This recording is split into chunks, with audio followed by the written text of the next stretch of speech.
Señor Bien. secretario, cuenta. Sí. Señor presidente, señores senadores, la cuenta.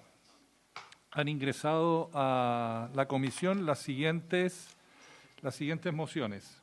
1. Moción de la honorable senadora señora Aravena y señores Arboe, Huenchumilla y Osandón, con la que inician un proyecto de ley para dar reconocimiento positivo a la imprevisión en el Código Civil. Segundo proyecto de ley en segundo trámite constitucional que modifica el Código Penal para sancionar la inobservancia del aislamiento u otra medida preventiva dispuesta por la autoridad sanitaria en caso de epidemia o pandemia. Se han recibido también las siguientes comunicaciones del profesor de Derecho Constitucional, señor Arturo Fermandois, mediante la cual solicita exponer en una próxima sesión en que se estudie el proyecto de ley que reforma el Código de Aguas. Compromisos laborales le impiden asistir a la sesión de hoy y se ha comunicado especialmente con la Secretaría para hacer presente esta situación y que tiene interés en poder entregar un informe idealmente a partir de la próxima sesión, presidente. También se ha recibido una comunicación de la doctora en Derecho, especialista en Derecho de Agua y profesora de Derecho Constitucional y docente investigadora en la Universidad de San Sebastián, señora Tatiana Selume, mediante la cual solicita poder exponer en la discusión del proyecto de ley de reforma al Código de Aguas. Y finalmente, del señor Kevan Farrugia, mediante la cual solicita que la Comisión considere la posibilidad de solicitar en la sala del Senado que se cambie la tramitación del proyecto de reforma a la ley de adopción a la comisión especial encargada de tramitar proyectos de ley relacionados con los niños, niñas y adolescentes. Hago presente que el señor Farrugia manifestó a la Secretaría, y entiendo que a un par de senadores, que él tiene un interés especial en este proyecto, su pronta tramitación, porque le afectarían algunas de sus disposiciones respecto de una adopción. La Secretaría se comunicó con el Ejecutivo, con el subsecretario de Justicia, que también había recibido estas comunicaciones del señor Farrugia, y a ellos les interesa que la Comisión trate prontamente esta materia. De todas maneras, el Ministerio de Justicia se va a comunicar con usted, presidente, para ver la posibilidad de programar un calendario para el inicio de la discusión de ese proyecto de ley. Eso en cuanto a la cuenta, presidente. Perfecto, muchas gracias, Rodrigo. ¿Se ofrece la palabra sobre la cuenta? Presidente. Francisco. Yo había recibido una petición de algunas senadoras para que efectivamente se invitara a la profesora Selume, de que ha dado cuenta el señor secretario. De manera que yo, digamos, estaría en condiciones de hacer esa petición para que lo pudiéramos ver, señor presidente. Muchas gracias. Gracias, Francisco. Lo que hablábamos, a mí también me han llegado peticiones de que obviamente haya una integración además paritaria de expositores. Lo que habíamos quedado, vamos a escuchar a los profesores que tenemos invitados, y no tengo ningún inconveniente de que pudiéramos citarla a ella u otras en lo que viene, así que no habría inconveniente. Yo lo que daría paso al tiro a poder escuchar a nuestro invitado y agradecerle también que está tanto el actual director general de Aguas como al ex director general, que por un acuerdo también de la comisión nos van a acompañar en toda la tramitación. Lo que les pido es que estén atentos a alguna contrapregunta o poder informar alguna situación, entendiendo que nosotros estamos convocados a la discusión constitucional de estos aspectos, pero claramente ustedes dos dieron una extensa y detallada información en sus intervenciones la semana pasada. Entonces, que nos acompañen y hagamos el seguimiento de esta discusión. Señor secretario, pasaríamos a ordenar la exposición de nuestros invitados. No lo sé en pantalla. Sí, está Don Enrique Navarro, presidente. Le hago presente a la comisión de que para la sesión de hoy día se habían invitado a varios profesores. Bueno, ustedes ya escucharon la excusa que presentó el profesor Fermandoá. Hago presente que el profesor Colombo está afectado por problemas de salud, por lo cual le impide poder participar en esta sesión, según lo que me han indicado. Y lamentablemente hubo un problema de comunicación con el profesor Pfeffer, que en definitiva recibió materialmente la invitación el día de hoy, pero él está dispuesto a participar en una próxima sesión para exponer. Entonces, la sesión del día de hoy, que sería la tercera sesión que la comisión considera esta materia, les recuerdo que ya hemos celebrado una primera sesión en que se escuchó al señor ministro de Obras Públicas. En la segunda sesión tuvimos una exposición detallada del actual director general de Agua y del ex director general de Agua sobre las características de este proyecto, y como el cometido de esta comisión es pronunciarse sobre cuestiones de orden constitucional que podrían eventualmente afectar esta iniciativa, se ha invitado a los profesores que ya he señalado. La consulta estuvo dirigida fundamentalmente a conocer la opinión de constitucionalidad de 3 artículos del proyecto, que son el artículo 6º, el 6º bis y el 2º transitorio, sin perjuicio de dejar abierta la posibilidad para que el invitado, el expositor, pueda hacer alguna otra observación o comentario de algún otro aspecto del proyecto que pudiera tener eventualmente alguna incidencia de carácter constitucional. Le reitero, presidente, que está el profesor Navarro, quien asiste a esta sesión y que va a hacer la primera y única presentación en este caso. Eso, presidente. Gracias, Rodrigo. Señalar como dos elementos previos. Si está por ahí Enrique, no lo veo. Si él estuvo durante la presentación anterior, durante la discusión, y señalar que lo había solicitado su comparecencia principalmente Andrés Alaman y Víctor Pérez. Sería bueno pasar directamente a Enrique para que nos exponga. Yo pedí imprimir la documentación donde las intervenciones del profesor, de los constitucionalistas, y sería bueno partir con don Enrique, que nos explicara un poco cuál ha sido la tramitación anterior, su participación anterior, y poder escucharlo en esta presentación. ¿Está por ahí disponible? Sí, está, presidente. Vale, tiene la palabra. Muchas gracias, presidente, honorables senadores. Agradezco la invitación que me han formulado a la Comisión de Constitución, y en mi condición de profesor de Derecho Constitucional y director del Departamento de Derecho Público de la Universidad de Chile, la agradezco para analizar mi exposición en 2 elementos que me gustaría centrarme. Uno de carácter general y otro de carácter específico en relación a ciertas disposiciones. En primer lugar, la Constitución Política, como sabemos, en el artículo 19, número 24, asegura los derechos de los particulares sobre las aguas, reconocidos o constituidos en conformidad a la ley, otorgando a sus titulares la propiedad sobre ellos. Esta materia, voy a enviar con posterioridad un informe más extenso, pero en esta materia fue muy debatida en su momento, y, por ejemplo, el expresidente Eizaguirre de la Corte Suprema, que era presidente de la subcomisión, analiza la importancia de este principio de consagrar un derecho de aprovechamiento que tenga naturaleza de un verdadero dueño, con todas las obligaciones y responsabilidades que esto implica. Del mismo modo, se hizo presente la seguridad que corresponde a este titular de un derecho real, que implica los atributos y facultades del dominio, como para poder mantener y conservar el ejercicio en las mejores condiciones posibles. Pedro Jesús Rodríguez, miembro de la Subcomisión de Derecho de Propiedad y que ya participó en la reforma de los años 60, 67, establece la importancia de asegurar un derecho de aprovechamiento como un derecho de propiedad con la naturaleza que ello significa y sujeto al régimen de carácter general. Por lo mismo, elevar el rango del derecho de aprovechamiento que tiene el particular, otorgándole el carácter de un derecho de propiedad.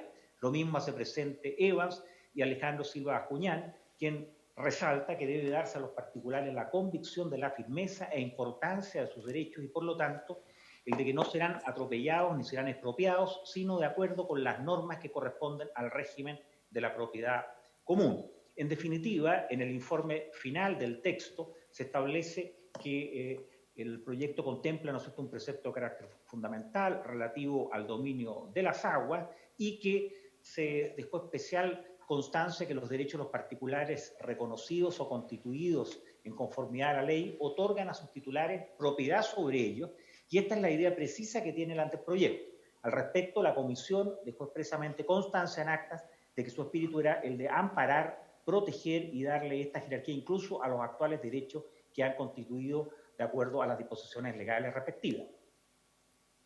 Ahora bien, la doctrina de manera uniforme, obviamente la desarrollo en mayor análisis en el informe, tanto Enrique Evans, Mario Verdugo, gran constitucionalista recientemente fallecido, uno de los más grandes juristas en mi opinión, hace presente que se tiene el derecho de propiedad sobre el derecho real de aprovechamiento, el que está protegido por esta garantía constitucional, y lo mismo señalan otros autores, incluso especialistas en materia de aguas, como Alejandro Vergara o Tatiana Selume, que recientemente se mencionaba.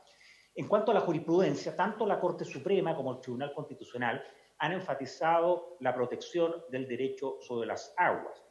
En general, se establece que la normativa contiene un mandato habilitante al legislador para establecer bajo qué condiciones y requisitos se adquieren derechos sobre las aguas, otorgándole a los particulares un verdadero derecho de propiedad sobre ellas. En ese sentido, la Judicatura ha recordado que la Carta Fundamental protege la libertad que tiene como sustento el aseguramiento de la posibilidad jurídica de adquirir el dominio o de ser titular de toda forma de propiedad. Igualmente se ha enfatizado la misma categoría que existe la propiedad sobre derechos constituidos en general sobre las aguas.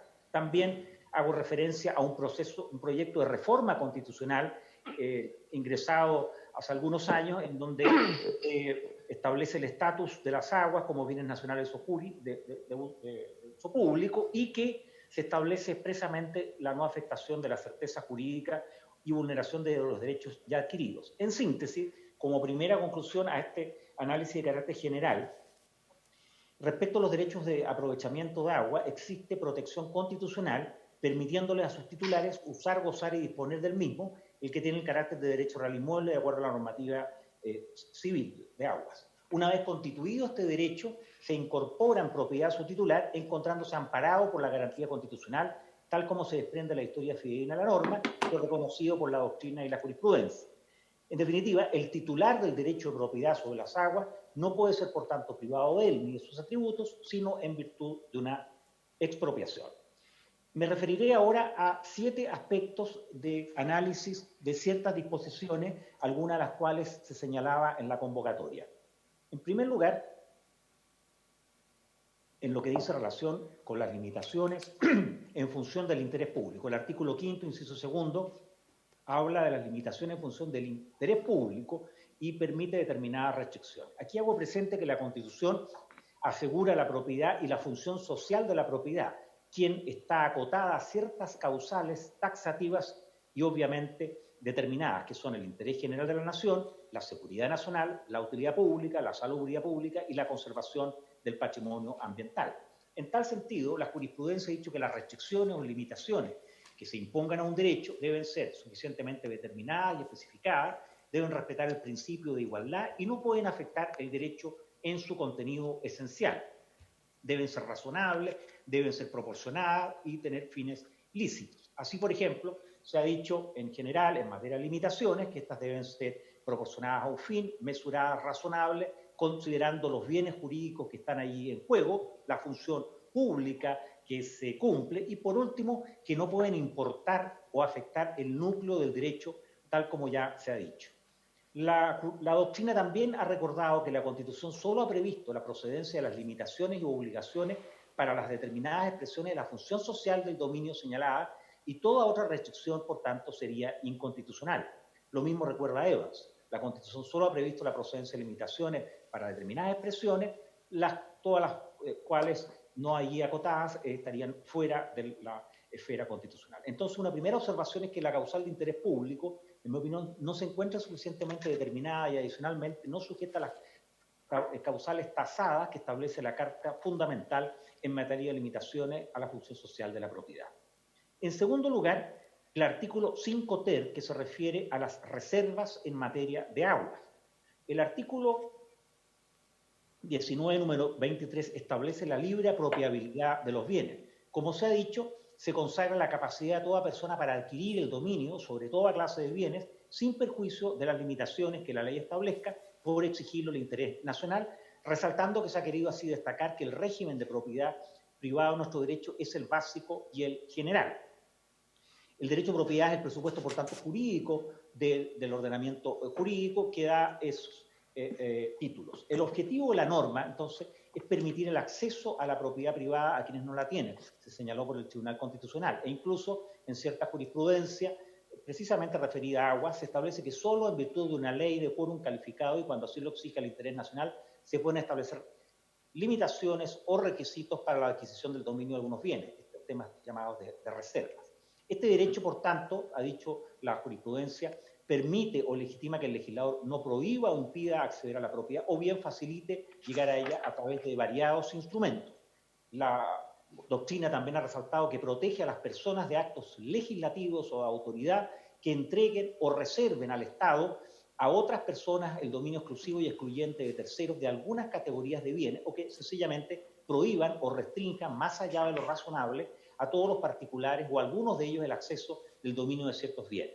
En materia de aguas también ha señalado la jurisprudencia tanto de la Corte Suprema Excelentísima como del Tribunal Constitucional que una vez constituido el derecho de aprovechamiento de acuerdo a la ley, esto es cuando el referido derecho de aprovechamiento nace, ¿no es cierto?, a la vía jurídica, cualquier limitación que quiera imponerse a la adquisición de ese debe estar regulada por una ley de quórum calificado. En tal sentido, por tanto, hay que tener presente esta referencia al artículo 19, número 23, en enlace con la disposición legal a que aludía. En tercer lugar, la temporalidad de los derechos a que señala, a que alude el artículo 6.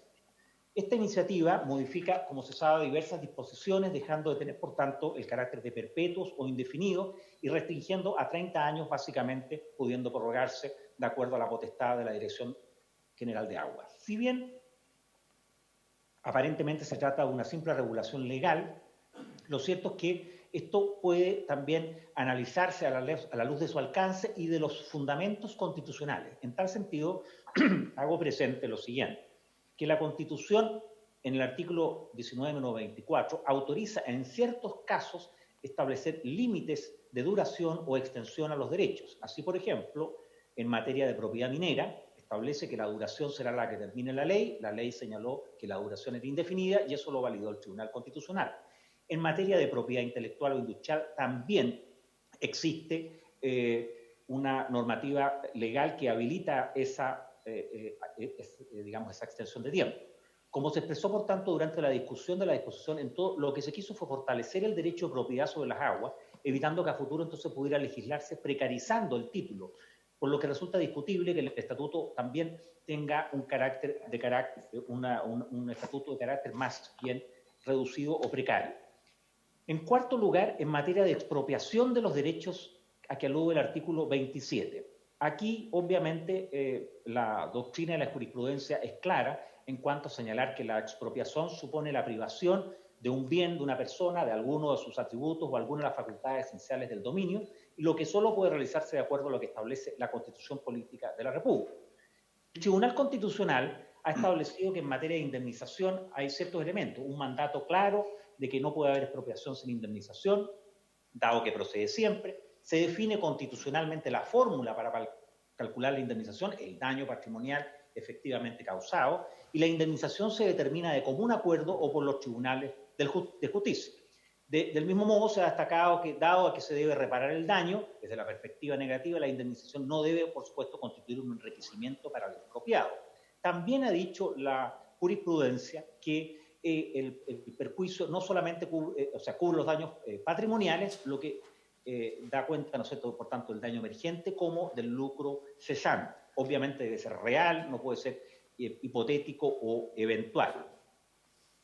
El Tribunal Constitucional ha reiterado, por tanto, que la privación de un bien de propiedad de una persona o de algunos de sus atributos o de alguna de las facultades esenciales del dominio solo puede realizarse a través de una expropiación. No puede haber expropiación, por tanto, sin indemnización, cuya fórmula se encuentra fijada constitucionalmente. y una limitación o regulación de gran magnitud incluso puede llegar a constituir una privación. Por lo mismo, en caso que se autorice procesos expropiatorios, ellos suponen una estricta sujeción a las exigencias que establece la Carta Fundamental. Vale decir que la indemnización sea íntegra, se indemnice el daño patrimonial efectivamente causado, por lo que parece necesario, en nuestra opinión, invocar las disposiciones de la actual normativa constitucional vigente y no el decreto ley preconstitucional que regula esta materia, dado que además se trata de una disposición no solamente anterior a la Carta Fundamental, sino que, en mi opinión, que adolece de distintas dudas de constitucionalidad de varias de sus disposiciones. En quinto lugar, respecto de las sanciones retroactivas a que alude el artículo 129 bis 4. En este punto hay que tener presente que, de acuerdo a la doctrina y la jurisprudencia uniforme, incluso ya la Corte Suprema a partir de los años 60, ha señalado que en materia sancionatoria deben aplicarse los principios propios del jus puniendi. Y eso significa, por tanto, el derecho de todas las personas a una defensa judicial, a la aplicación del derecho penal con matices, el debido proceso, la irretroactividad, la legalidad, la tipicidad, la irretroactividad, la proporcionalidad, el principio de culpabilidad, etc. Ahora bien, ¿qué ocurre en este caso? Hay una aplicación de opinión que podría tener un efecto retroactivo y la irretroactividad constituye una garantía precisamente frente a la promulgación de una norma sancionada que puede ser desfavorable para el imputado en el sentido de agravar la sanción. Ha dicho el Tribunal Constitucional también que la garantía de reserva legal y prohibición de aplicación retroactiva ha sido aplicada, obviamente, en el derecho administrativo sancionador y eso es una garantía esencial para dar, de modo que dar eficacia retroactiva a una norma no solamente sería inconstitucional, sino que atentaría contra fundamentos básicos también del derecho internacional de los derechos humanos, como lo ha dicho la propia Corte y la jurisdicción interamericana y europea. Por tanto, el proyecto aparece o se observa en el proyecto de ley la aplicación de ciertas sanciones que podrían tener carácter retroactivo, lo que vulnera principios elementales del derecho administrativo sancionador. En sexto lugar, respecto del artículo norma sobre debido proceso, que analizo muy generalmente en más detalle en el informe. El artículo 66 alude a que la Dirección General de Agua siempre podrá limitar total o parcialmente, incluso dejar sin efecto estos derechos. Y luego, en vinculación con ello, el 129 bis 12A, que apunta al proceso de ejecución que permite la norma jurídica. ¿Qué comentarios me merece esta disposición? El artículo 19, número 3, inciso quinto, establece que toda sentencia de un órgano que ejerza jurisdicción debe fundarse en un proceso previo legalmente tramitado, correspondiendo, por supuesto, al legislador establecer la garantía de un justo y racional proceso.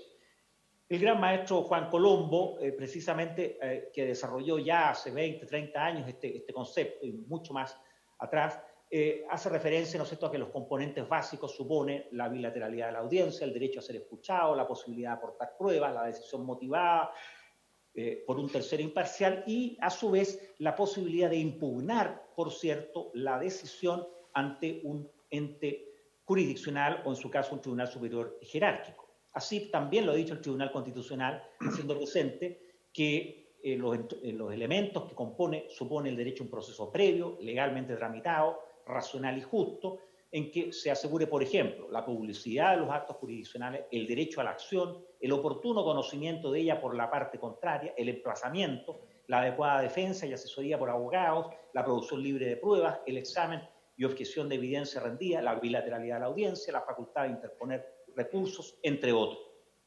Ahora bien, hago presente dos aspectos que estas disposiciones, en mi opinión, son dudosas de constitucionalidad. En primer lugar, en relación a la bilateralidad de la audiencia. Doctrinaria y jurisprudencialmente se ha dicho siempre que el demandado debe contar con los medios necesarios e idóneos para presentar una adecuada y efectuar alegación de sus defensas. Se ha estimado, por ejemplo, que es contrario al debido proceso en materia de desafuero de parlamentarios de delitos de acción privada que se resuelve con el solo mérito de la querella y sin escuchar la defensa del parlamentario. Del mismo modo, se ha fallado que el conocimiento en primera instancia en cuenta o de plano, resolver de plano, sin escuchar a las partes, también, como lo establece esta norma de plano, puede importar una vulneración al debido proceso. Las limitaciones que puede imponer la normativa legal en relación a las alegaciones y defensas y, a su vez, la afectación de las facultades jurisdiccionales, en mi opinión, son complejas. La jurisprudencia, reiteradamente, tanto de la Corte Suprema como del Tribunal Constitucional, ha dicho que deben existir mecanismos que permitan defender al deudor, oponer excepciones y rendir pruebas. No puede llegarse al exceso, dice que un procedimiento no contemple ninguna oportunidad de oposición al extremo de existir controversia acerca de la existencia o no de validez de la obligación. Igualmente, en un caso de un procedimiento especial, en donde solo se permite 3 o 4 alegaciones, el Tribunal Constitucional hace 1 o 2 años también hizo presente que eso contrariaba el debido proceso porque conculcaba la posibilidad de oponer excepciones y defensas. Y también, vinculado con lo anterior, en algunas de estas disposiciones se observa que la autoridad administrativa puede adoptar actos de coacción con miras a imponer sus resoluciones sin acudir previamente a los tribunales de justicia.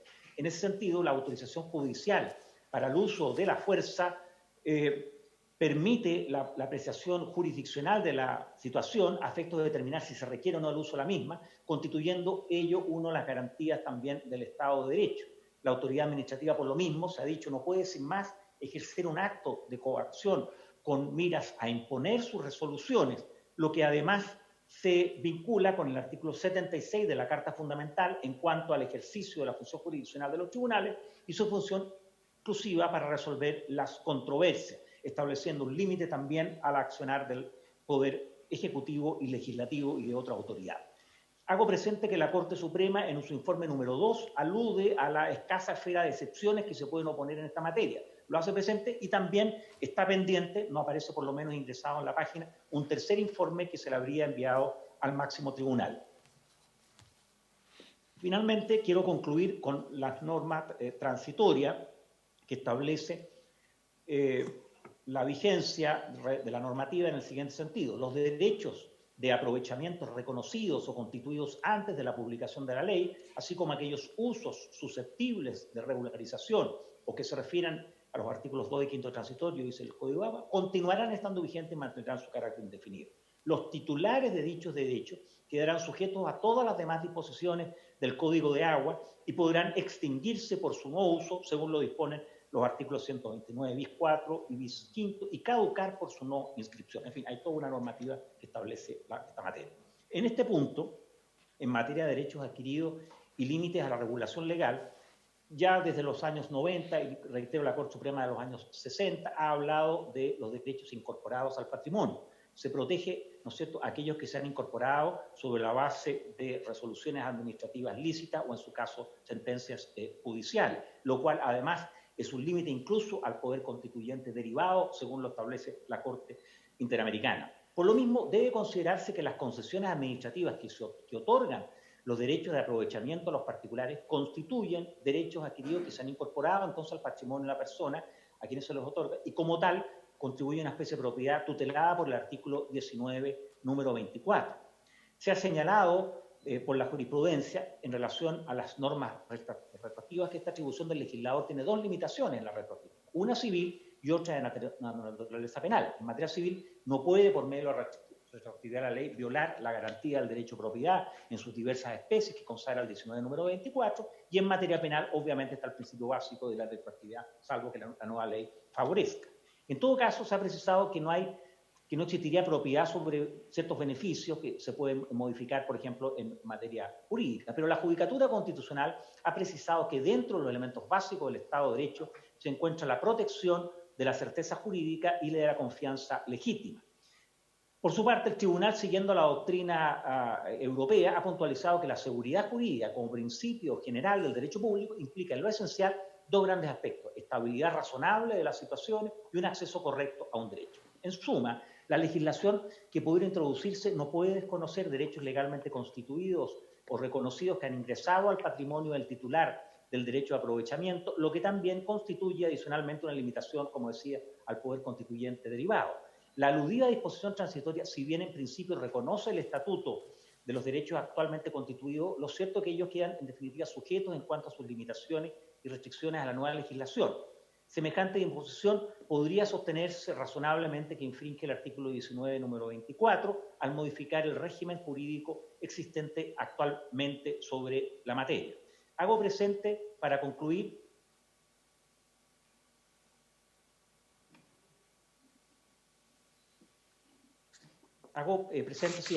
para concluir, que en un informe con mayor extensión he analizado, obviamente, esta materia, que es una materia un poco farragosa, técnica, digamos, en algunos de estos elementos, acompañando la doctrina y la jurisprudencia esencial sobre cada una de esas disposiciones. Agradezco, señor presidente, la invitación que me ha formulado la Comisión de Constitución. Admiro profundamente el trabajo realizado siempre por la Comisión de Constitución. Recuerdo un famoso libro de los años 70 que reunió todos los informes de las comisiones de constituciones entre 1925 y el año 70. Creo que sería útil poder hacerlo después del retorno a la democracia, después del año 90.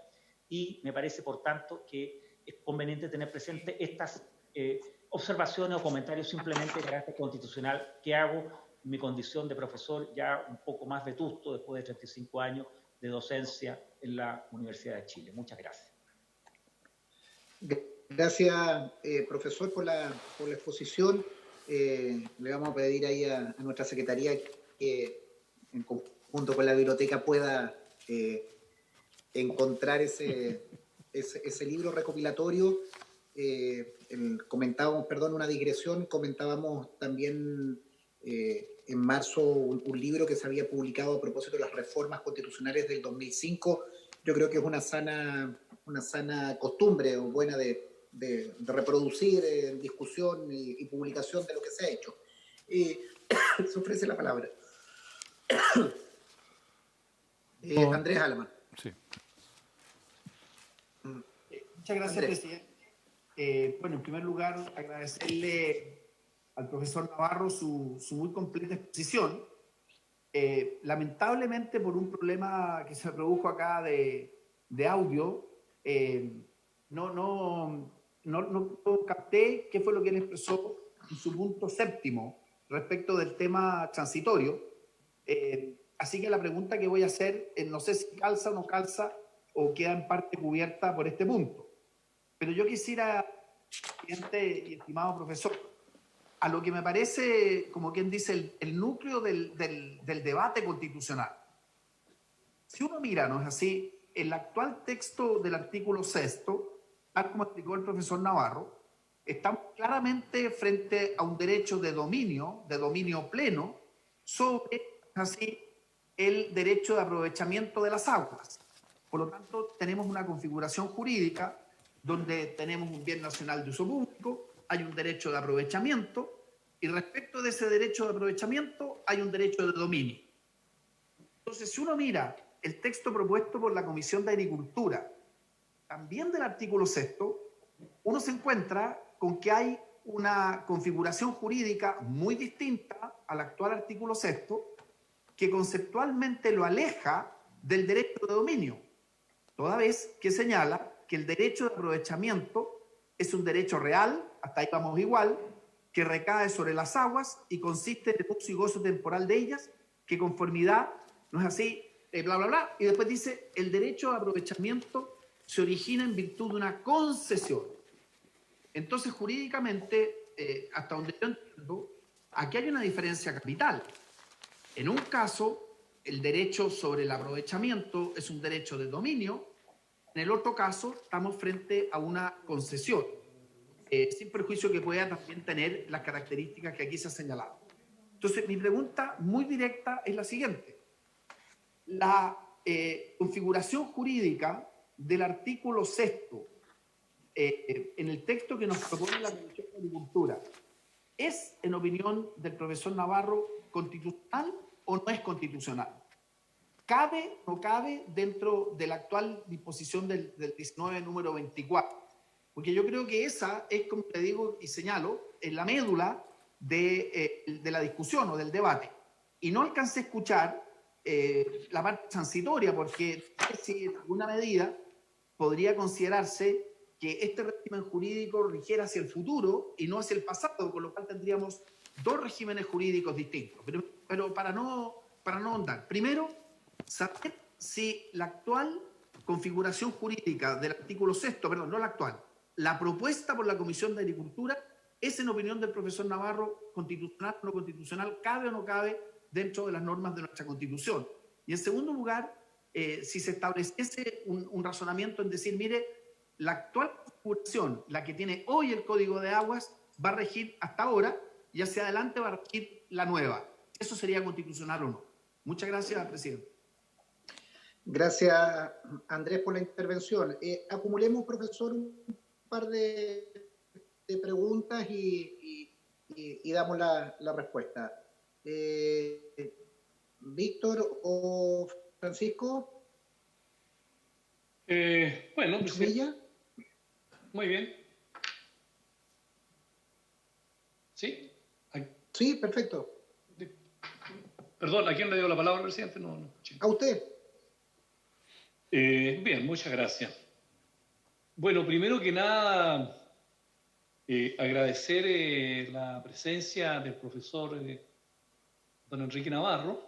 Muchas gracias, profesor, por su completa exposición sobre este tema desde el punto de vista jurídico. Y yo quisiera hacer una pequeña reflexión sobre este tema para que nos ilumine, digamos, las posibles decisiones que nosotros tenemos que tomar. Este tema de las aguas es un tema que tiene una doble faz. Es un tema político, indudablemente, y es un tema jurídico. Es un tema político porque la regulación de las aguas en Chile que estableció la Constitución del 80, al elevar al rango de dominio de la propiedad, el 19, número 24, inciso final, fue circunstancias políticas que todos conocemos, y esa es una materia que hoy día a los chilenos nos divide. Tenemos distintas opiniones sobre el particular. Pero por otro lado, nosotros estamos conscientes de que para modificar eso necesitamos un acuerdo también político. Y es así como a partir del acuerdo que se llegó el 15 de noviembre, nosotros pensamos que a lo mejor este tema tendrá que resolverse al dictar una nueva constitución respecto de cuál es el régimen que queremos para las aguas en Chile, que desde el punto de vista político significa simplemente que las aguas se privatizaron en Chile. Ese es un tema político. Lo segundo es que entonces queda claro lo que señalaba el profesor respecto de cuál es la naturaleza jurídica que hoy día tenemos en la Constitución del 80, lo que ha dicho el Tribunal Constitucional, lo que ha dicho la jurisprudencia y lo que dijeron también los miembros de la Comisión de Estudio de la Nueva Constitución, al cual se refirió el profesor Navarro, el profesor Izaguirre, el profesor Evans, el profesor Pedro Jesús Rodríguez, etc. Entonces, la pregunta es, ¿qué pasadizo nos queda a nosotros hoy, a esta Comisión de Constitución, para poder no tomar una decisión teórica desde el punto de vista exclusivamente jurídico, porque significa que tenemos una camisa de fuerza, y entonces la respuesta sería una respuesta que nos dijera, mire, esto es tan rígido que ustedes simplemente no pueden hacer nada, o lo toman o lo dejan. Entonces la pregunta es, ¿tenemos un pasadizo desde el punto de vista jurídico para, atendida la actual normativa del 19, número 24, inciso final, poder mejorar la legislación en función de las necesidades sociales que hoy día tenemos? Porque hoy día las aguas es un tema social, de necesidad, es un tema de discusión política, es un tema que nos divide. Entonces, ¿tenemos margen para avanzar o no tenemos margen para avanzar? Por ejemplo, en las limitaciones de la temporalidad. Hoy día podríamos decir, mire, vamos a tener una concesión y esta concesión va a tener un plazo determinado. O sea, podemos establecer limitaciones a este derecho de propiedad dentro del marco jurídico constitucional que hoy día tenemos y hasta dónde podemos avanzar en eso. Esa es la pregunta. Ahora, antes de la existencia de la Constitución del 80, bueno, las aguas no tenían este régimen, estaban sujetas a un régimen de concesión administrativo, Pero hoy día, ¿cómo se adquiere el derecho real de aprovechamiento de las aguas? También por una acción de la autoridad administrativa. Por lo demás, todos los derechos de propiedad se adquieren de alguna manera, ¿no? El derecho de propiedad de la casa, bueno, se adquiere por tradición, o se adquiere por herencia. O sea, hay modos de adquirir la propiedad. Y los modos de adquirir, entonces, el derecho real de aprovechamiento, también hay modos de adquirir. En este caso, la autoridad administrativa. Otra cosa es que asentado ese derecho real de aprovechamiento constituye propiedad con todos los efectos que la Constitución y los regímenes establecen.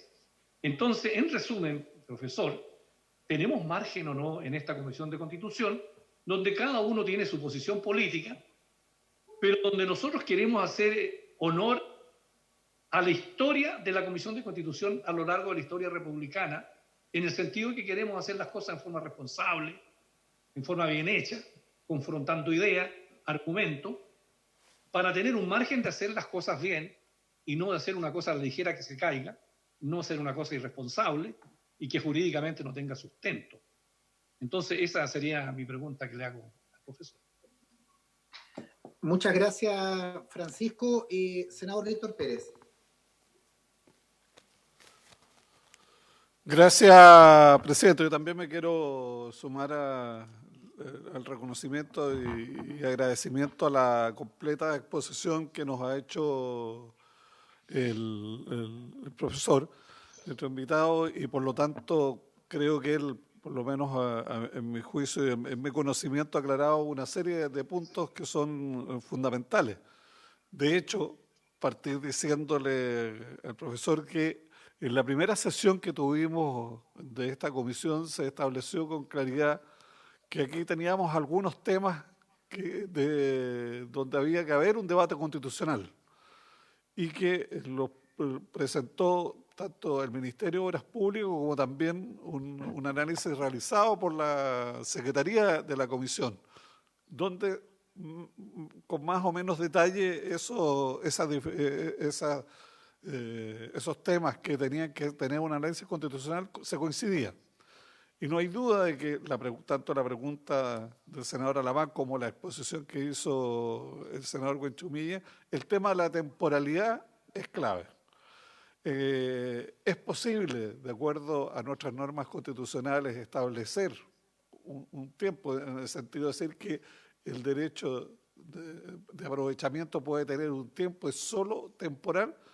Yo tengo la impresión y tengo la convicción que no, de acuerdo a nuestras normas constitucionales, pero eso, como el proyecto que está aprobado en la Comisión de Agricultura parte de esa premisa y establece esa premisa, a mí me gustaría poder tener una opinión más acabada por parte de usted sobre este tema, porque también yo creo de que no es posible, de acuerdo a nuestras normas constitucionales, establecer una fórmula para los derechos adquiridos antes de la promulgación de esta ley y otra para los futuros.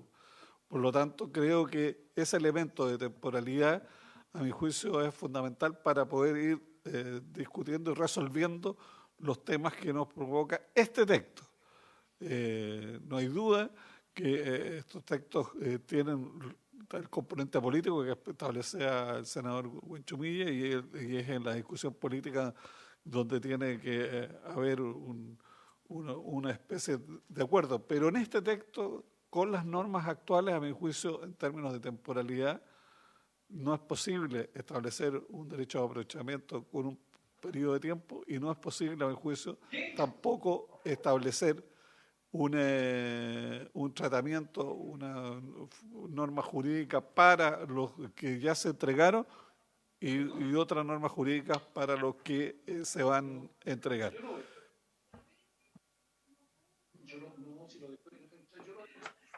Gracias, senador Pérez. Profesor, antes de dar respuesta, quiero hacer dos precisiones o dos temas que creo que son relevantes. Usted hace una detallada elaboración constitucional. No comparto muchos de sus aspectos, pero es riguroso en lo que plantea, pero no hace ninguna referencia a que la realidad hoy día actual de nuestro país en materia de derechos de aprovechamiento de agua está en una situación insostenible. no solo desde el punto de vista del recurso hídrico, de la escasez del recurso hídrico, producto de la sequía, cambio climático y otros aspectos, sino que también hay una situación social de territorios donde ya hay una guerra del agua, donde hay una situación que ha sido absolutamente sobrepasada y yo creo con claros vicios de ilegalidad en el otorgamiento de estos derechos. Me refiero a Petorca, me refiero a varios sectores en la provincia de Choapa y en la zona central, pero una situación de pésima gestión del recurso con un serio conflicto social, político, territorial, primer aspecto. Segundo, echo de menos en la discusión jurídica que usted hace del abuso que se ha hecho también de estos otorgamientos. Del abuso en el sentido de la alta concentración en determinadas personas, de la apropiación del derecho, valga la redundancia, derecho a aprovechamiento versus a quienes viven en el terreno versus el consumo humano, situaciones que son brutales. Y en un aspecto jurídico que me llama la atención que usted no hace ninguna referencia en la expropiación, usted hace un importante relato de cómo tiene que realizarse este proceso, cita el Tribunal Constitucional, legislación europea, hace una referencia que el decreto ley preconstitucional no debiera tener la misma aplicación que la norma constitucional y varios aspectos, pero usted no hace ninguna referencia, o me gustaría que pudiera ahondar en eso. ¿Cómo se explica que un derecho otorgado gratuitamente a particulares termina en una fuente no de lucro, sino de enriquecimiento absoluto al vender esos derechos y que el Estado tenga que o expropiarlos, en este caso, cuando no le han costado ningún peso? Entonces, esto ya no solo es una afectación del derecho de propiedad, sino que es una fuente de lucro, una fuente de enriquecimiento indebido. Porque una cosa es que se entienda el mercado del agua, no estoy de acuerdo, pero entiendo la lógica, pero otra cosa es cuando tú con información privilegiada a cero costo inscribes determinados derechos de aprovechamiento y terminas vendiéndolo a tasas astronómicas. Yo en eso le voy a pedir ahí a la Secretaría que nos ayude, o si el profesor lo sabe, cuáles son los valores de transacción. Pero sé que en el norte y en la zona central son de millones de dólares en estas transacciones. Entonces, el Estado, además de otorgarlo gratuitamente, va a tener que expropiar y va a tener que desembolsar fondos para recuperar estos derechos. Me gustaría ahí tener una opinión. Yo creo que no, porque esto en definitiva se ha convertido en una fuente de lucro, no solo de abuso, sino en una fuente de enriquecimiento desmedido por parte de determinadas personas que con información privilegiada o anticipándose los inscribieron. Entonces no veo ahí una discusión, simplemente el profesor ha hecho una referencia hacia el derecho de propiedad y sobre el legítimo proceso de expropiación. Yo no quiero que sea abusivo, pero tampoco quiero que sea constitutivo de generación de fortunas, no de ganancias, de fortunas por parte de quienes lo han constituido. No tengo acá a mano, pero hay un importante artículo de un señor, ya lo voy a tener a disposición, de cómo se hicieron millones. O sea, no es que alguien hizo un buen negocio, hicieron millones, constituyeron una empresa de fabricación y constitución de derechos. No lo tengo a mano, pero ya lo tendré durante la reunión. Si a usted le parece que eso es correcto y que eso tiene que ampararse simplemente por el derecho de expropiación, por el legítimo buen proceso de expropiación y no que debiera haber una sanción a quien quiere enriquecerse ilegítimamente con esta situación. Saludamos al senador Arboe. Felipe, dimos una vuelta de palabras luego de la intervención del profesor. Tal vez te podría sumar a repregunta luego de escucharlo. Gracias y profesor tiene la palabra. Muchas gracias, presidente. Voy a tratar de responder, obviamente, las de carácter jurídica y a la referencia política también lo puedo señalar, estando obviamente dentro de la esfera propia del Congreso, la solución de los mismos. Profesor, solo un elemento que aquí lo encontré. Jorge, un apellido bien raro, Wacholz, el ingeniero hidráulico que hizo fortuna con las aguas de Chile. Yo me gustaría una pregunta de eso. Si usted está de acuerdo desde el punto de vista jurídico, le estamos viendo una pregunta en su carácter constitucional, que un ingeniero hidráulico haga fortuna, no ganancia, fortuna con las aguas en Chile. Si eso, desde el punto de vista constitucional, desde el punto de vista político, porque a nosotros nos corresponde votar también políticamente en este tipo de situaciones, corresponde que alguien haga fortuna con la inscripción de las aguas. Eso es como una reflexión, y si eso tiene que ser sujeto de expropiación y más encima ganar otra suma adicional. Bien, como señalaba, en relación a las preguntas que me formuló el senador Alamán respecto de la transitoriedad, que es un poco el núcleo del debate, efectivamente, la norma debe, en mi opinión, a la luz de la Constitución, redactarse en términos claros que no afecte los derechos adquiridos de los actuales titulares, que obviamente, y me adelanto a algo que voy a responder más adelante, que se trata siempre de personas que de buena fe han adquirido sus derechos y no a través de un ejercicio abusivo. Por tanto, es discutible, en mi opinión, que se le aplique una determinada normativa, se le reconozca aparentemente, pero en el hecho se le está aplicando la norma anterior. Entonces, yo creo que la norma transitoria tiene que ser muy clara en cuanto a cuál es el régimen jurídico aplicable a los derechos que están consolidados. Y en ese sentido, la concesión, obviamente, administrativa, como se señalaba, tiene un carácter precario, distinto al régimen que establece en general el constituyente. Efectivamente, como señalaba el senador Buenchumilla, el derecho de propiedad de las aguas ha sido reforzado en el texto, y eso especialmente, incluso uno lo observa en la intervención de Pedro Jesús Rodríguez, que participó en la reforma del año 67 y también en el texto constitucional, en donde se enfatiza precisamente la circunstancia de que lo que se quiere es otorgar derechos, pero que sobre esos derechos haya un derecho de propiedad. Y en ese sentido, por tanto, lo que quiso el constituyente fue no precarizar o no establecer derechos que no tengan un sustento de carácter jurídico propiamente tal y amparados constitucionalmente.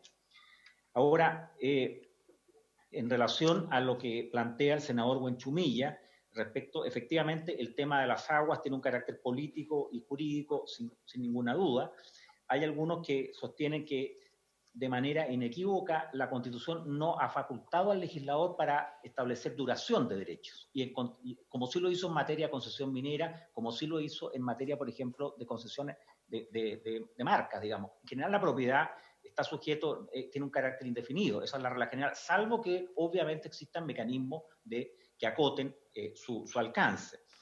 Ahí, por supuesto que hay un tema de larga discusión, que es el contenido de un nuevo texto constitucional.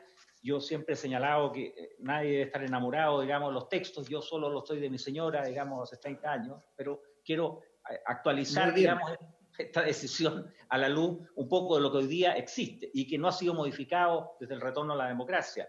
En definitiva, creo que puede buscarse un equilibrio, pero reconozco que en estricto rigor la Constitución no le ha facultado al legislador a establecer limitaciones que cercenen el alcance del derecho.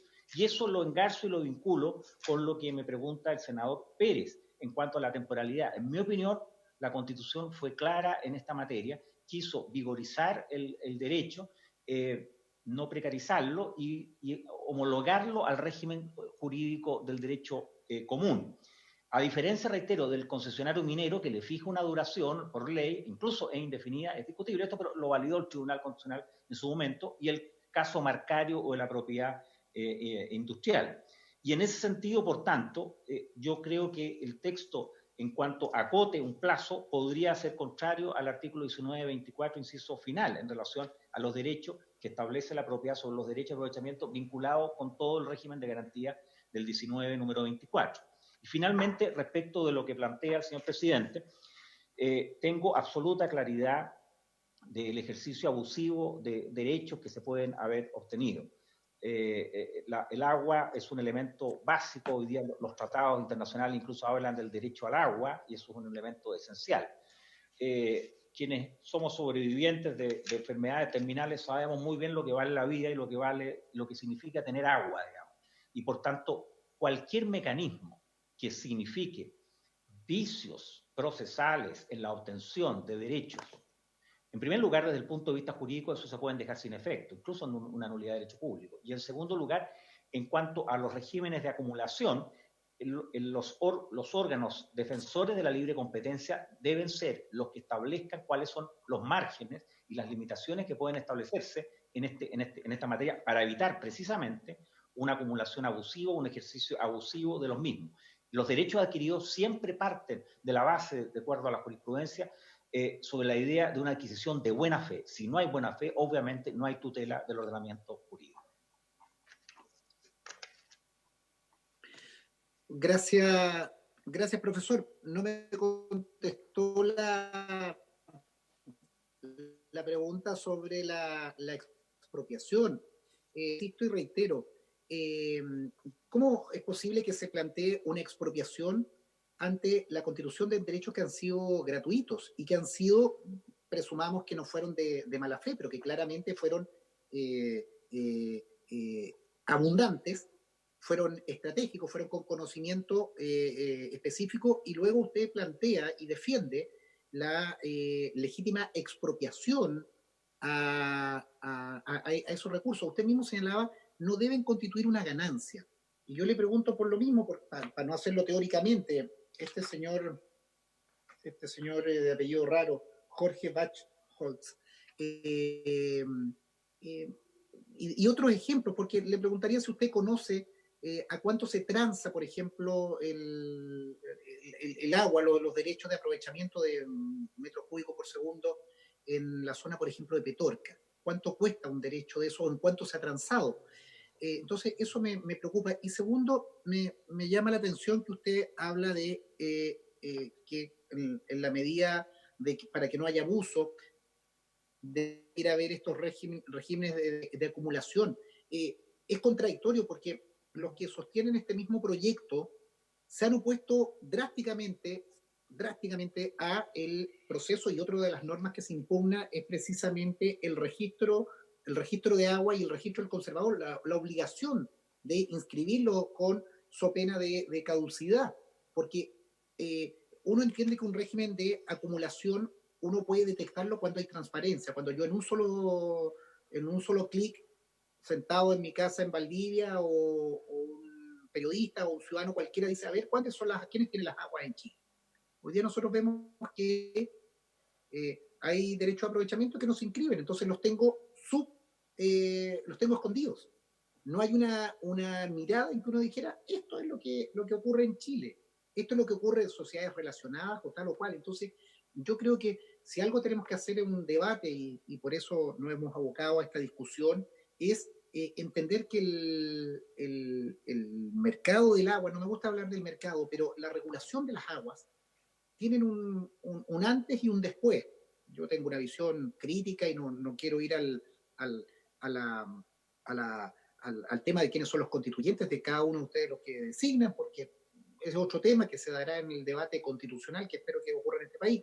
Pero desde el punto de vista actual, 2020, crisis hídrica, sequía, estallido social, conflicto en territorios por el agua, yo eso es lo que echo de menos, que los constitucionalistas y obviamente los actores políticos tengamos una mirada de este momento y qué hacemos hacia el futuro. Entonces, vuelvo a plantear, expropiación. ¿Cómo es posible que exista una expropiación sobre derechos que se han constituido gratuitamente y que su pago significaría no solo la indemnización, sino una fuente de lucro, pero exponencial? ¿Cómo desde el punto de vista jurídico usted lo explica? O si conoce otra expropiación pública, digamos, tan lucrativa como esta.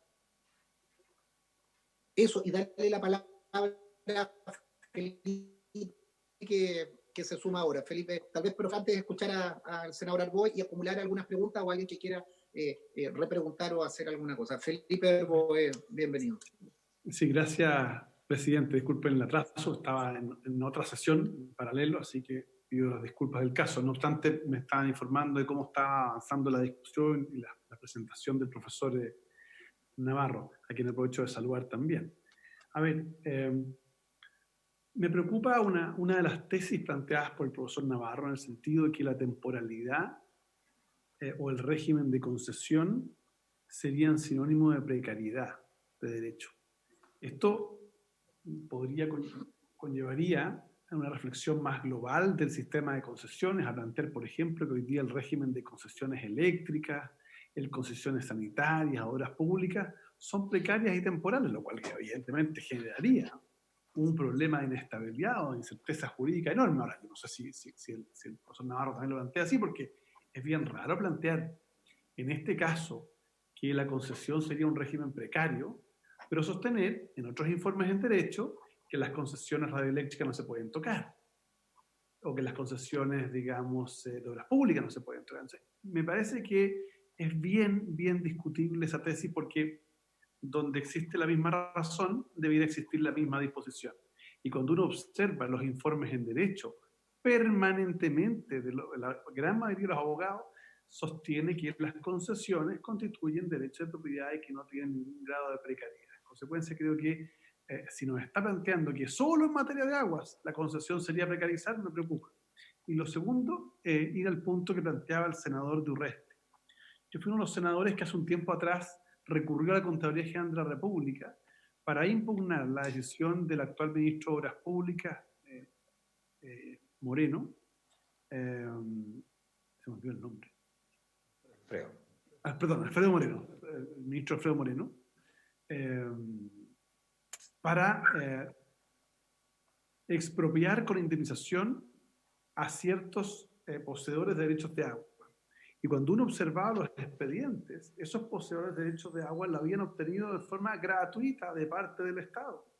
Y ahora que el Estado, y que no lo estaban ocupando, y que el Estado lo necesitaba, había que pagarle. Entonces, yo ahí creo que efectivamente el senador Durresti tiene un punto importante, en el sentido de que se podría estar constituyendo, no sé si un enriquecimiento ilícito, pero a lo menos indebido, toda vez que se obtiene de manera gratuita un determinado derecho, y luego cuando el Estado lo requiere, ese derecho finalmente tiene que pagarlo. Bueno, lamentablemente la Contraloría no me dio la razón y no tengo titularidad para poder accionar judicialmente.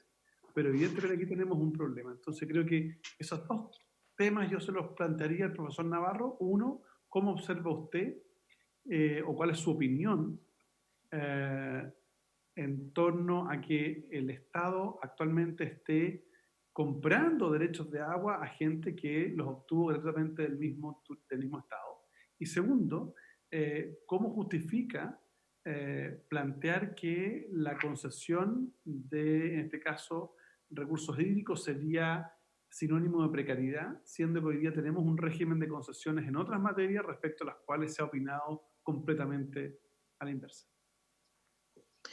Gracias. Profesor, antes de contestar, salvo que alguno de los colegas quisiera usar o contar para dejarle la última intervención al profesor. No veo a nadie, bueno, tiene la palabra. Muchas gracias, presidente. En relación a la expropiación que usted plantea, está señalada en la propia ley, o sea, el propio código está hablando, ¿no es cierto?, de la expropiación. Los derechos de aprovechamiento, ¿no es cierto?, de agua inscritos, por supuesto, de buena fe. Todos los procesos judiciales pueden revisarse, si había una inscripción de buena fe. Me adelanto en ese sentido a señalar que efectivamente hay muchos derechos que no están inscritos y esa es una labor que le corresponde efectivamente uniformar registralmente los derechos de agua por parte del sistema nuestro y un catastro, así como por ejemplo existe en materia minera, digamos. Eso es parte de un elemento esencial sobre ese punto. Ahora, la expropiación constitucional solamente digamos, está asociada a la privación del derecho o algunos de sus atributos, ¿no es cierto?, debiendo ser indemnizado por el daño patrimonial efectivamente causado. No tengo duda, ha aparecido muchas partes que ha habido personas que han hecho un ejercicio abusivo de estos derechos o ha habido acumulación o se han obtenido de manera fraudulenta. Eso obviamente tiene que ser sancionado. Pero yo me refiero a una persona que haya inscrito derechos de buena fe, estoy hablando de un parcelero, una persona que tiene un media hectárea, en fin, una persona normal, lo usual, digamos. Para ella obviamente el derecho de aprovechamiento de agua es consustancial para que pueda tener agua su bien.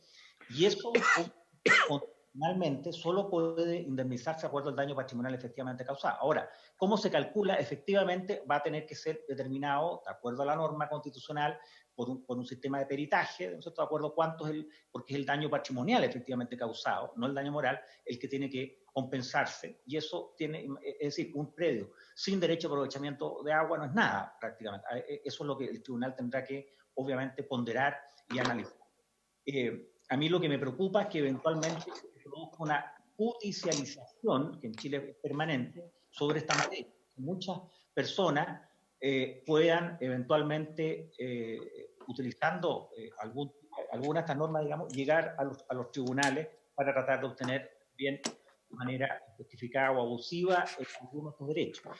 Por eso, en definitiva, cuando yo aludo a la expropiación es el único mecanismo constitucional legalmente autorizado, supone, ¿no es cierto?, la privación, digamos, del derecho, y eso constitucionalmente está definido, e incluso en algunas normas, como en materia minera, está expresamente desarrollado en la propia ley orgánica. La ley orgánica señala cuánto es el valor que yo tengo que indemnizar, que es muy discutible, pero eso yo soy titular incluso de una concesión. Pero en general es ese daño patrimonial el que tiene que ser indemnizado. Yo obviamente no puedo avalar o amparar a nadie que haga un ejercicio abusivo, de mala fe o acumulativo de derecho de agua. Eso es evidente. En relación a la pregunta del senador Arboe, a quien también aprovecho de saludar, bueno, efectivamente la propiedad, los derechos de aprovechamiento de las aguas, en su momento, en la discusión, para bien o para mal, pero en la discusión constitucional se planteó que ese derecho tenía que tener un rango y una jerarquía tan relevante que fuera tal como otra propiedad. Estamos hablando de la propiedad sobre el derecho de aprovechamiento de agua.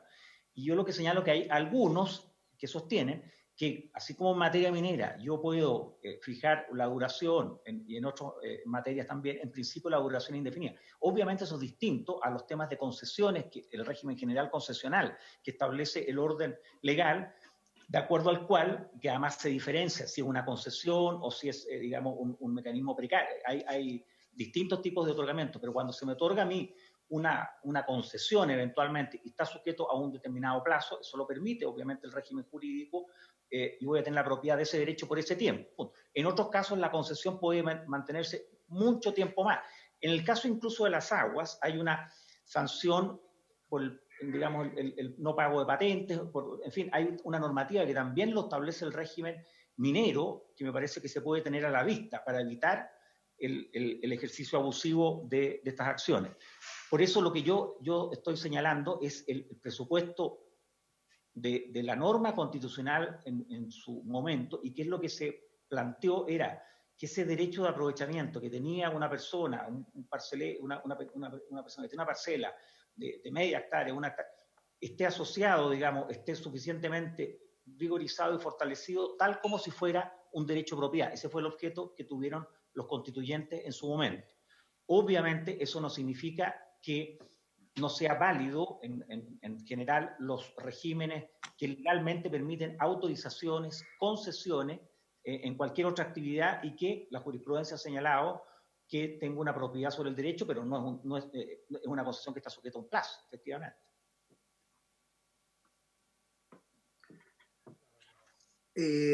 Senador Arboe, no veo a Francisco. Si alguien más pide la palabra, encantado. Yo le aviso, senador presidente. Arboe. Sí, muy breve, presidente. Siguiendo el razonamiento del profesor Navarro, ¿usted cree, profesor, que actualmente los derechos no se entregan por concesión administrativa? Lo digo porque cuando uno revisa la jurisprudencia, es reiterada respecto de que sí son el fruto de un procedimiento administrativo. De hecho, el artículo 6º señala justamente eso, diferenciando el procedimiento, que es una concesión, del fruto o el resultado, que es un derecho real de aprovechamiento. Entonces, si estamos hoy día en presencia de una concesión administrativa, no veo por qué plantear que consagrarlo como tal, desde el punto de vista legal, más allá de lo que la jurisprudencia siempre está diciendo, creo que no sería precarizar derechos. Y lo segundo es, ¿qué opina usted de la extinción de derechos que nunca se han inscrito y que además no aprovechan el recurso? ¿No parece lógico que si el Estado le ha entregado a un particular un derecho de aprovechamiento y este derecho, uno, no se ha inscrito, o bien, independiente de la inscripción, no se está usando, no parece lógico que el Estado pueda decirle, mire, ¿sabe qué? Usted no lo está usando, devuélvamelo para yo poder reasignarlo para que sea un uso más eficiente de un recurso público, como es en este caso el derecho a aprovechamiento. ¿No es acaso esa la discusión que se dio en la tercera sala de la Corte Suprema a propósito del espectro radioeléctrico? Donde justamente lo que están diciendo es, mire, ¿sabe qué? Si usted es titular del derecho al espectro radioeléctrico y no lo está usando, lo tiene que devolver. Entonces, mi punto es que si nosotros no establecemos un régimen jurídico de certezas, lo que vamos a tener es lo mismo que está pasando en los otros espectros, donde finalmente jurisprudencialmente se está generando un cambio, no digamos de doctrina, pero por lo menos la fijación de un determinado tipo de régimen jurídico. Por eso ese es mi punto, ¿cierto? O sea, si la extinción de derechos no será lógica cuando nunca se han inscrito y además cuando no se están usando, eso es. Vale. No hay otra consulta y reiterarle, profesor, en la pregunta, usted que conoce de esta materia que se ha estudiado, ¿cuáles son los márgenes para que esto quede también en la historia de la ley? Los rangos de venta, de transacciones de estos derechos, por ejemplo, en el norte, yo sé que con los agricultores que constituyeron derechos de agricultores se los venden a las mineras.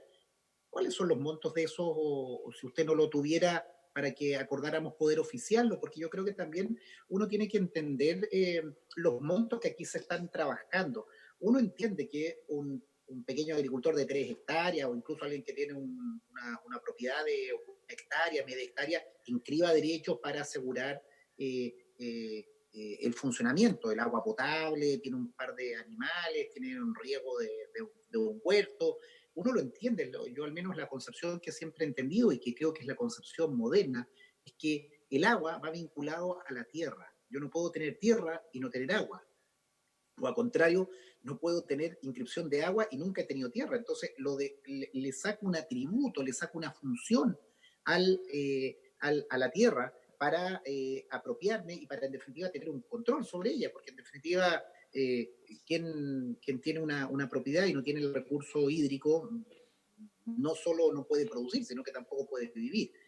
Entonces, ahí comienza a haber un trabajo hoy día del reconocimiento de la Nación Unida del derecho al agua como un derecho fundamental para poder acceder, y ahí hay un punto que es incontrovertible, que hoy día tú no puedas tener derecho a esa agua. Pero la pregunta concreta, profesor, montos, ¿cuáles son los montos de transacción? ¿Cuáles son los más grandes que usted conoce, si es que los conoce, y si es que no, que pudiéramos oficiar?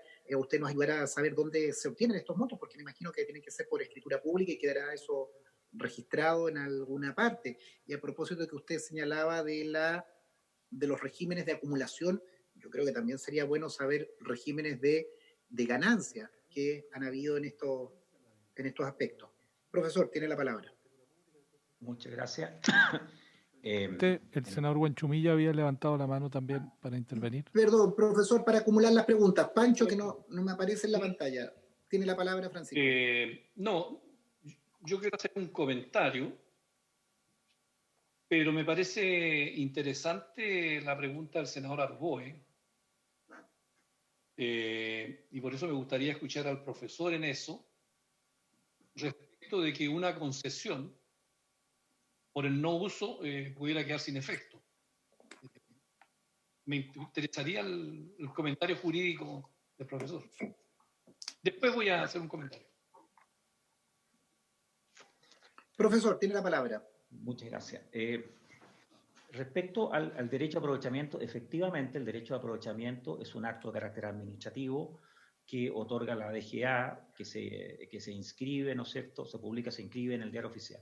Y tiene todo un régimen jurídico especial. A lo que yo aludo es que en la historia de la norma constitucional se enfatizó mucho que ese régimen tuviera una fuerza y una fortaleza tal como si fuera un derecho de propiedad común. Eso fue lo que se enfatizó en la historia de la norma constitucional.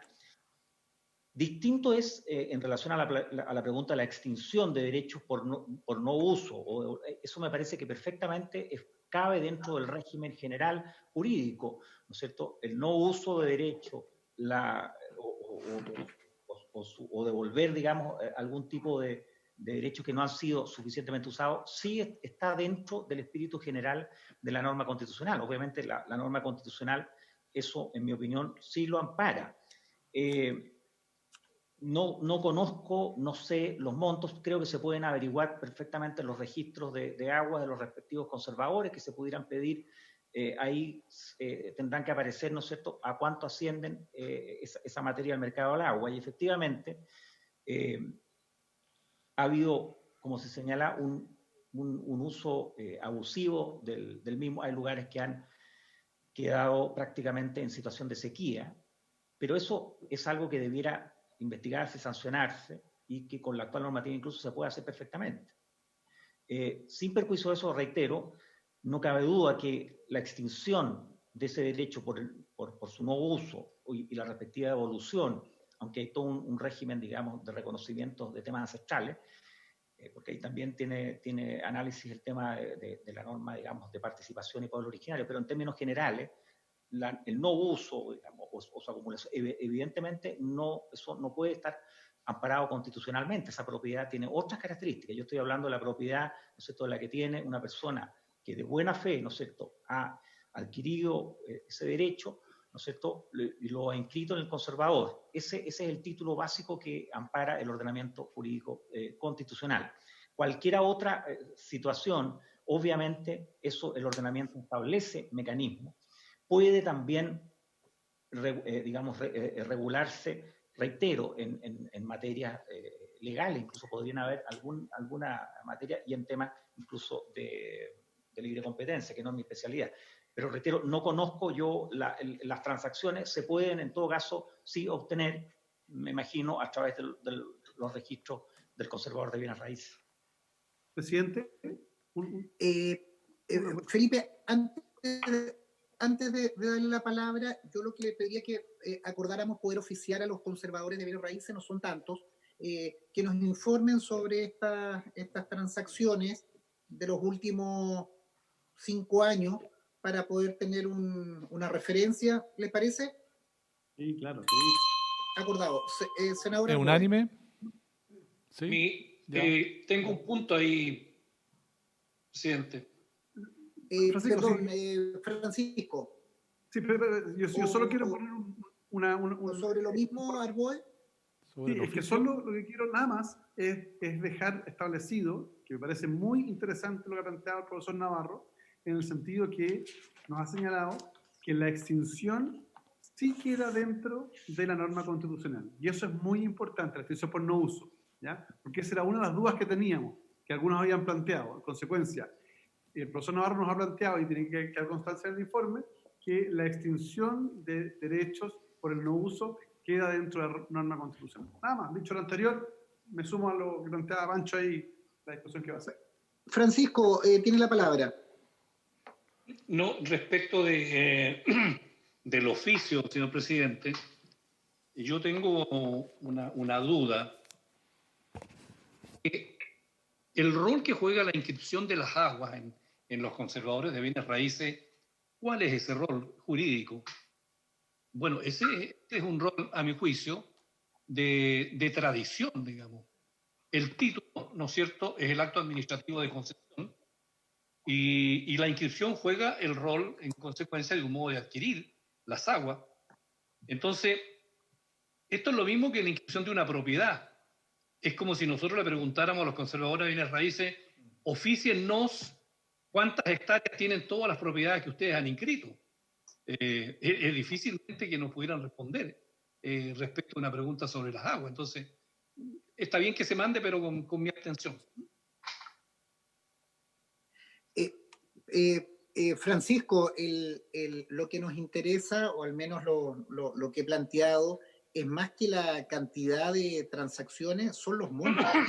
Son los montos. Yo creo que aquí lo que nosotros tenemos que saber y tiene que ser público, y eso es uno de los elementos que yo creo que tenemos que nosotros velar por esta modificación, en que tú sepas, a propósito de la discusión que hemos estado dando, que no es la transacción simplemente de que cambia uso y uno dice, mire, se lo vendo a quien adquirió la propiedad y obviamente si tenía derechos de agua, de aprovechamiento, los utiliza quien adquiere esa propiedad, uno lo entiende, sigue la tierra, el agua vinculado a la misma transferencia. A mí lo que me preocupa es cuando esos derechos han sido transferidos, por ejemplo, del mundo agrícola, se transfieren al mundo minero. Eso es una chuecura, digamos, eso es un aprovechamiento indebido y que eso debería tener una sanción. Y si eso además tiene un enriquecimiento para quien lo vende, que lo adquirió gratis, esto es algo, es lo inadecuado, es lo impresentable que tiene, yo creo, nuestra legislación y lo que tenemos que corregir. Entonces, la precisión es poder establecer cuáles son los montos de transferencia, ya que el profesor o si alguien tiene alguna idea de dónde podemos consultarlo, ¿cuáles son los montos de transferencia? Los montos de transferencia por, no sé si me ayuda, profesor, son metros cúbicos por segundo. Yo entiendo, perdón, presidente. ¿Cuál es el guarismo? Yo entiendo que hay un estudio que alguien de la Universidad Católica realizó hace un tiempo sobre estas transacciones, pero no conozco, reitero, un documento específico. Bueno, lo que sería bueno es poder, con la precisión a los conservadores, y si ese documento podemos tenerlo a la vista de alguna manera, algunos de los colegas o quienes están siguiendo esta discusión nos hacen llegar, yo creo que es bienvenido porque nos fija cuál es el monto de las transacciones. Y eso creo que también tiene que tenerse a la vista, porque, insisto, profesor, me parece perfecta la discusión constitucional, tenemos que darle, hay que ser riguroso, esta comisión tiene que ser rigurosa. Pero también tú tienes que entender, y es lo que yo trataba de decir, 2020, cambio climático, sequía brutal, mayor presión sobre el recurso hídrico por el cambio de la matriz productiva, agrícola, minera, humana, distintos factores, claramente lo que se hizo ayer o anteayer o antes no resiste. Y creo que esa es la labor política que nos corresponde y tendremos que hacerla con la responsabilidad constitucional que nos corresponde. Profesor, para liberarlo de la exposición, si quiere cerrar con alguna opinión al final, agradecerle su concurrencia y... Presidente. El senador Francisco. Buenchumilla. Francisco. Es que yo quería hacer un breve comentario, presidente, si usted me permite, ¿sí? Adelante. Sí, es que lo que pasa es que aquí se han planteado algunos temas, a mi juicio, muy interesantes desde el punto de vista jurídico. Y yo creo que la discusión esa es válida. Pero yo quisiera insistir en mi planteamiento inicial de que aquí hay cuestiones políticas y hay cuestiones jurídicas. Por ejemplo, lo que aquí se planteaba diciendo, mire, si el Estado expropia, ¿por qué tendría que pagarle a una persona que adquirió ese derecho de propiedad a título gratuito? Entonces, claro, esa es una pregunta, a mi juicio, una duda, a mi juicio, política, legítima, que yo comparto. Pero jurídicamente, digamos, el análisis es otro, porque en el sistema que tenemos nosotros, donde el derecho de propiedad es una piedra angular en el sistema económico, que políticamente denominamos capitalismo, hay muchas maneras en que uno también adquiere la propiedad a distintos títulos. Claro, las adquiere a título oneroso, pero por ejemplo el principal modo de adquirir la propiedad en el mundo también es por herencia, que naturalmente es a título gratuito, donde el titular no pagó nada y sin embargo incorporó a su patrimonio un conjunto un conjunto de bienes entre los cuales podrían también estar las aguas.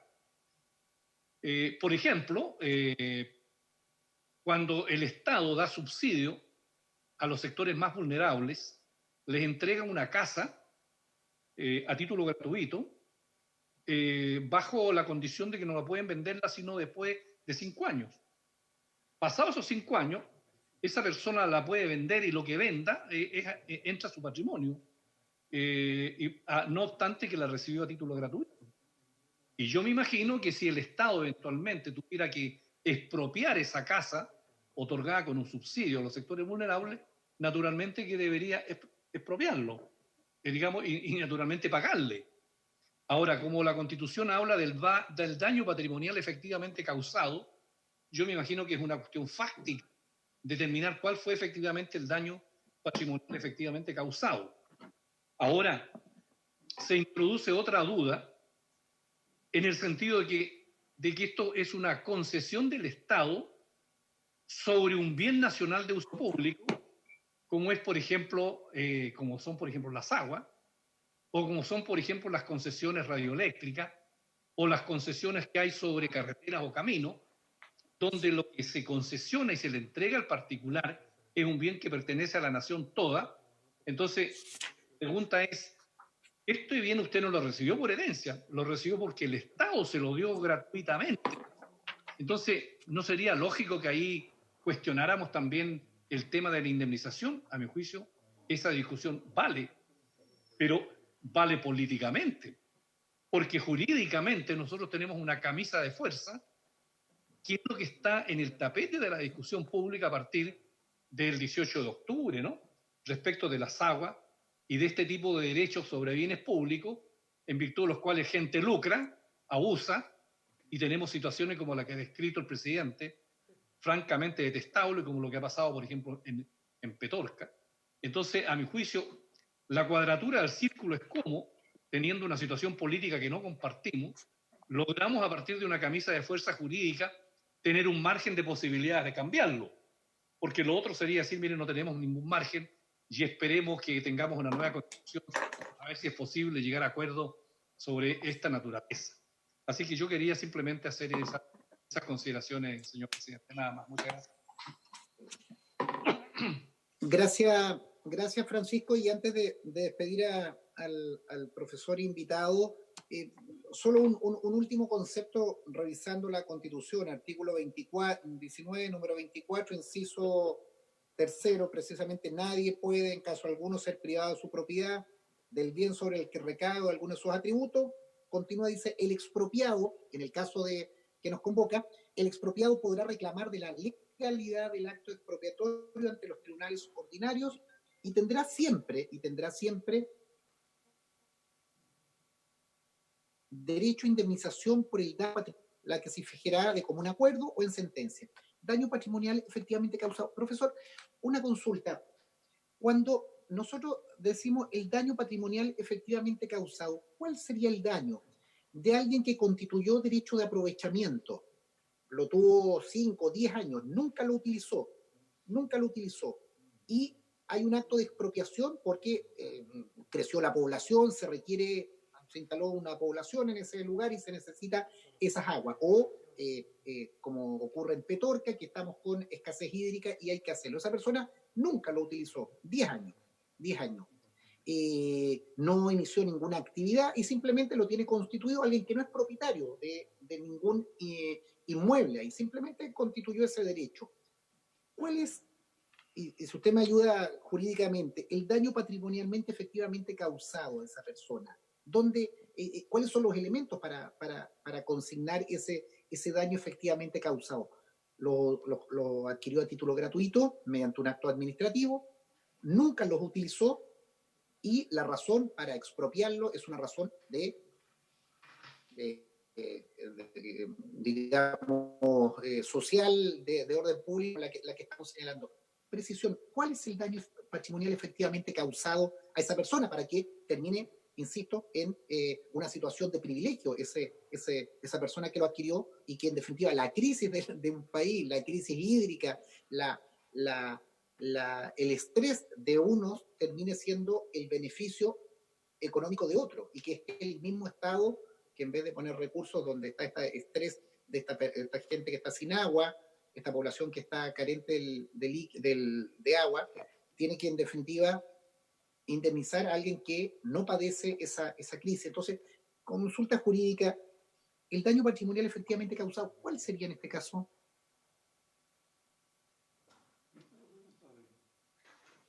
Sí. El daño patrimonial efectivamente causado jurisprudencialmente ha sido señalado que incluye el daño emergente y el lucro cesante, digamos. O sea, está excluido el daño moral. Eso se va a determinar, por ejemplo, en materia de concesiones mineras. En materia de concesiones mineras, la propia ley minera establece que es el flujo neto de caja, digamos, traído a valor presente de la inversión. Es una fórmula matemática que establece la ley orgánica, que fue discutida por muchos, porque se decía, bueno, prácticamente usted está, digamos, claro, porque yo tengo un derecho, digamos, de una exploración o exploración por un determinado tiempo y se calcula cuánto el tiempo en que yo puedo explotarlo y eso lo tengo a valor presente. Eso es básicamente lo que ha dicho la jurisprudencia. La circunstancia, como decía el senador Buenchumilla, la circunstancia que se obtenga a título gratuito no es óbice para efectos del cálculo del derecho, el cálculo, digamos, del monto del daño patrimonial efectivamente causado, que siempre va a tener que ser determinado por los tribunales de justicia, digamos, a falta obviamente de acuerdo, señalando, por ejemplo, en este caso, un valor promedio que van a fijar eventualmente unos peritos. Ahora, reitero, si es una situación de no uso o una situación de que incurrió en una situación de extinción, ahí es distinto. Yo estoy planteando en general, partiendo la base, que es el titular de un derecho de buena fe que ha inscrito, ¿no es cierto?, su propiedad en su hectárea, en su media hectárea, y que eso es lo que el ordenamiento, digamos, constitucional ampara. Ahora, efectivamente, como señala también el senador Buenchumilla, hay un tema de carácter político constitucional. El legislador tiene un margen de flexibilidad, digamos, para concurrir, porque la propiedad también, reitero, tiene una función social, y en ese sentido tiene que cumplir. Si la función social tiene un alcance amplio, que como yo me refería al inicio de mi exposición. Yo simplemente lo que he hecho es esbozar, digamos, algunas de estas disposiciones a la luz de la actual Constitución. Yo no soy experto ni en agua ni en libre competencia, por eso que me quiero, digamos, detener solo al tema al que me han invitado, digamos. Yo por 35 años me he dedicado al derecho constitucional. Yo sé que hay profesores que hablan de cualquier cosa, pero yo solo hablo de lo que he estudiado. Muchas gracias. Agradezco la invitación a la Comisión de Constitución, Legislación. Es un honor haber estado y me comprometo durante el curso de la semana a poder enviarle con más desarrollo el informe.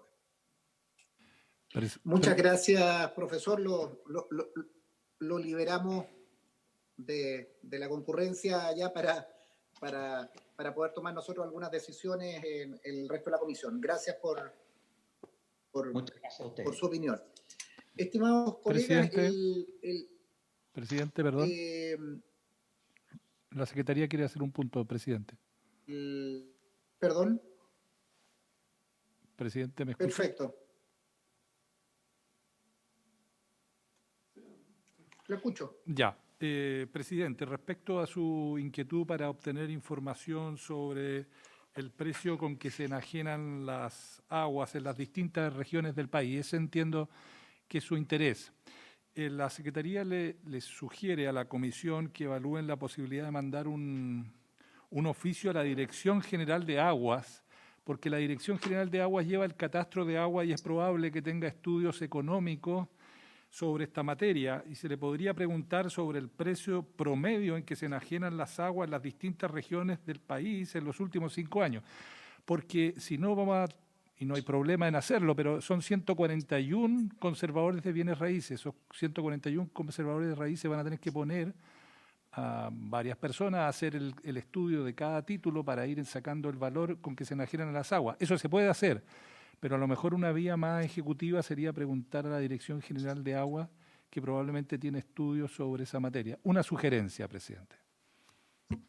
Gracias, Rodrigo. ¿Se ofrece la palabra a los colegas o sin perjuicio que están el director general de Agua presente o el ex director general de Agua, si eso es un buen camino, digamos. Les pediría que se pronunciaran sobre, queremos tener el valor, que creo que es algo que nos interesa a nosotros, si ese es un camino más expedito o hacer un camino más largo, pero que puede quedar como elemento importante en la historia de la ley. Le ofrezco la palabra veo a don Carlos Esteve ahí, o el actual Carlos Esteve, sobre este tema en particular.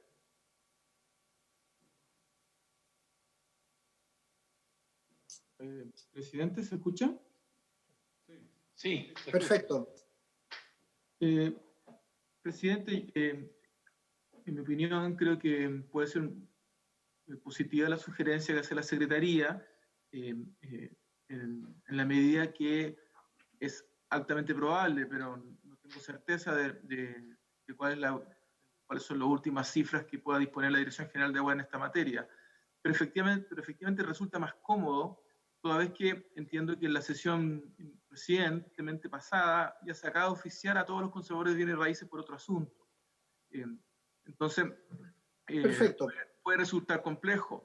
Y efectivamente la Dirección General de Agua, en caso que no tenga estos antecedentes, podría recabarlo si se lo solicita de este modo, presidente.